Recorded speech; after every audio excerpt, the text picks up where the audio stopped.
Assalamualaikum warahmatullahi wabarakatuh. Bismillahirrahmanirrahim. Alhamdulillahi rabbil alamin wassalatu wassalamu ala asyrafil anbiya'i wal mursalin wa ala alihi wa sahbihi ajma'in. Rabbi shrah li sadri wa yassir li amri wahlul 'uqdatam min lisani yafqahu qawli. Allahumma iftah 'alaina hikmataka wa anshur 'alaina min khazaini rahmatika ya arhamar rahimin. Amma ba'd. Murid-murid yang dikasihi sekalian, alhamdulillah dapat lagi kita bertemu pada pagi ini.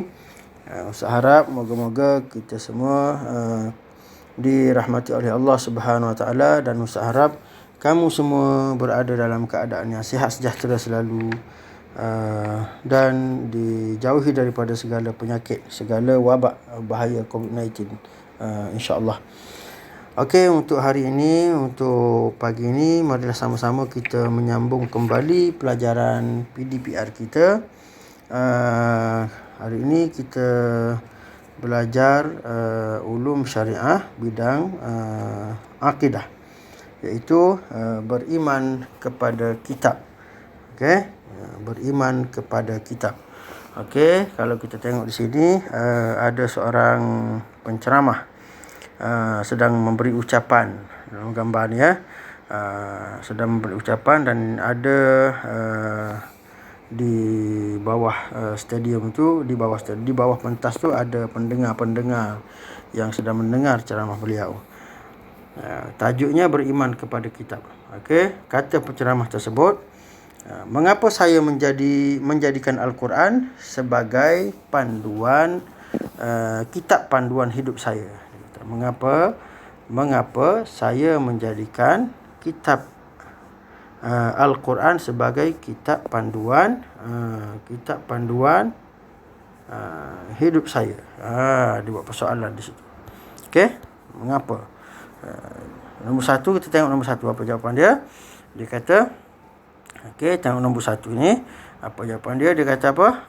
Saya menjadikan Al-Quran sebagai kitab panduan kerana Al-Quran merupakan wahyu Allah Subhanahu Wa Taala yang mengandungi ajaran Islam. Al-Quran ialah kitab Allah Subhanahu Wa Taala yang terakhir dan satu-satunya kitab yang terpelihara daripada penyelewengan sehingga hari kiamat. Okey, dalam persoalan di bawah tu, mengapa kita wajib beriman kepada kitab? Mengapa kita wajib beriman kepada kitab?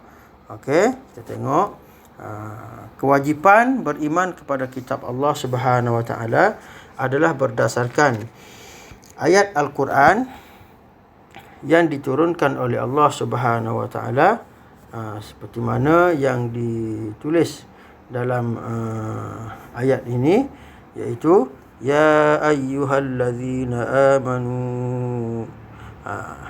Kita mula dengan bismillah ya. Bismillahirrahmanirrahim. Ya ayyuhallazina amanu aminu billahi wa rasulihi wal kitabil ladzi nazzala ala rasulihi wal kitabil ladzi anzala min qabl. Okey, maksudnya apa maksudnya? Wahai orang yang beriman, tetaplah beriman kepada Allah Subhanahu Wa Taala dan Rasulnya, dan kepada kitab yang Allah turunkan kepada Rasulnya, serta kitab yang Allah turunkan sebelumnya. Okey, tengok nombor 2. Okey, kata penceramah tersebut, hadirin hadirat sekalian, Al-Quran adalah salah satu kitab yang wajib kita beriman. Okey, Al-Quran ialah salah satu kitab yang wajib kita beriman. Al-Quran, kitab Al-Quran ya. Okey. Yang ketiga, Al-Quran mengandungi perintah dan larangan Allah Subhanahu Wa Taala yang mesti kita ikut. Mengandungi perintah dan larangan Allah Subhanahu Wa Taala yang mesti kita patuhi. Okey, keempat, kita wajib beriman dengan kitab-kitab yang telah diturunkan Allah Subhanahu wa taala kepada para nabi dan rasul, dengan meyakini kebenaran isi kandungan, Okey. Tengok muka surat 11. Okey. Kitab Allah Subhanahu wa taala sepanjang zaman. Apakah maksud kitab? Kitab Allah Subhanahu wa taala bermaksud kalamullah yang diwahyukan kepada para nabi dan rasulnya. Kitab ini mengandungi syariat dan petunjuk.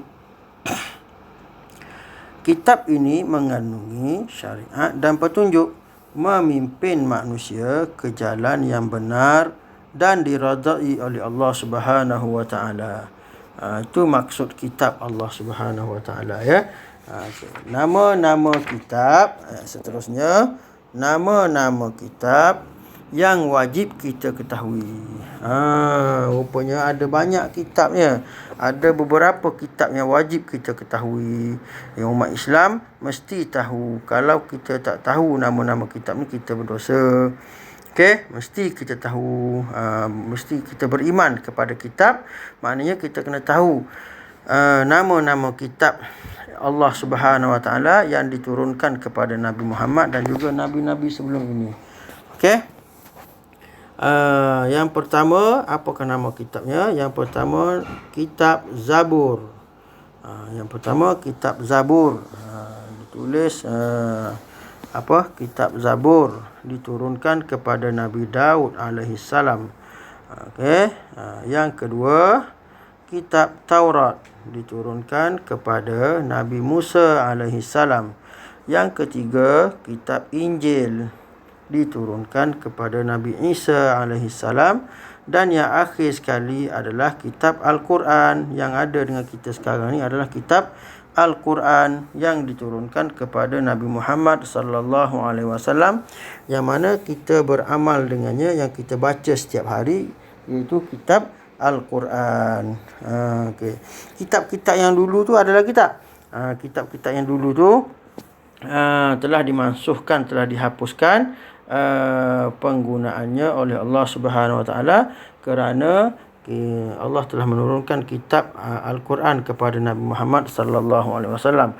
Namun kita wajib percaya, wajib kita mengetahui, wajib kita tahu bahawa kitab-kitab itu kitab-kitab yang lepas juga, kitab-kitab yang terdahulu diturunkan kepada nabi-nabi dan rasul, diturunkan oleh Allah Subhanahu wa taala kepada nabi-nabi dan rasul.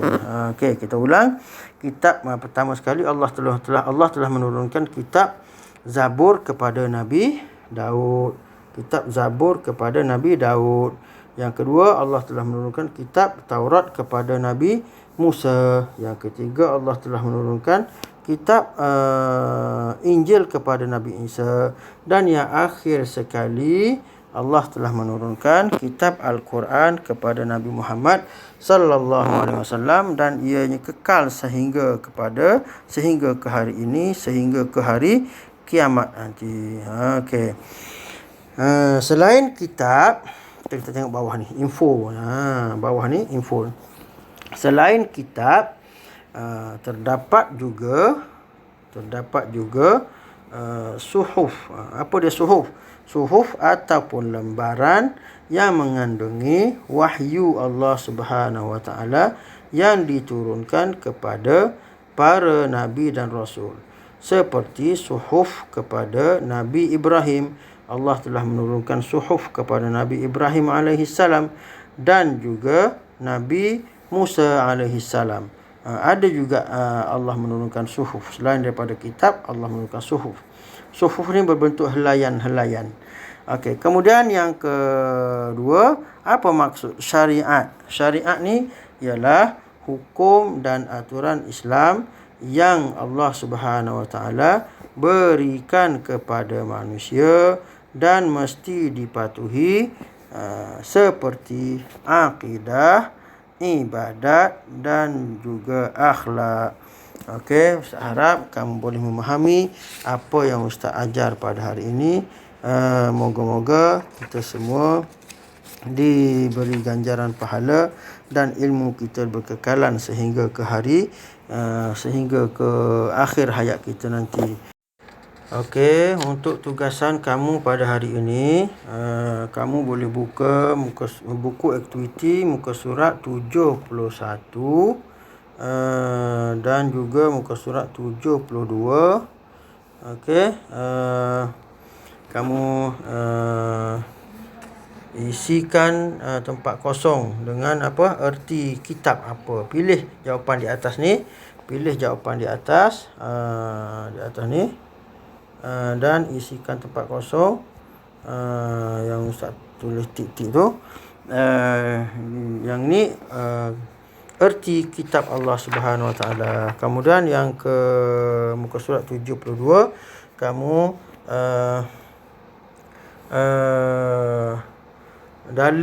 dalil ni kamu tuliskan nombor dia. Contoh nombor 1, mana nombor 2, nombor 3, dan kamu sambung.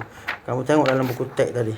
Dalam buku teks muka surat yang ke muka surat 72, 73 dan 74. Okey, kamu tengok dalam buku teks, berdasarkan buku teks tu tengok dalil, dan kamu nomborkan dalil itu mengikut urutan yang betul, dan kamu tulis semula dalil tadi, dalil kewajipan beriman kepada kitab Allah Subhanahu Wa Taala. Okey, Ustaz harap kamu dapat menyiapkan tugasan tersebut dan kamu boleh hantar pada Ustaz melalui WhatsApp. Okey, untuk disemak. Okey, sekian dulu pelajaran ulum kita pada hari ini, iaitu bidang akidah. Moga-moga kita semua diberkati oleh Allah Subhanahu Wa Taala dan diberikan ganjaran pahala. Moga-moga ilmu yang kita pelajari berkekalan sehingga ke akhir hayat kita. Ustaz akhiri dengan wabillahi taufiq wal hidayah. Wassalamualaikum warahmatullahi wabarakatuh.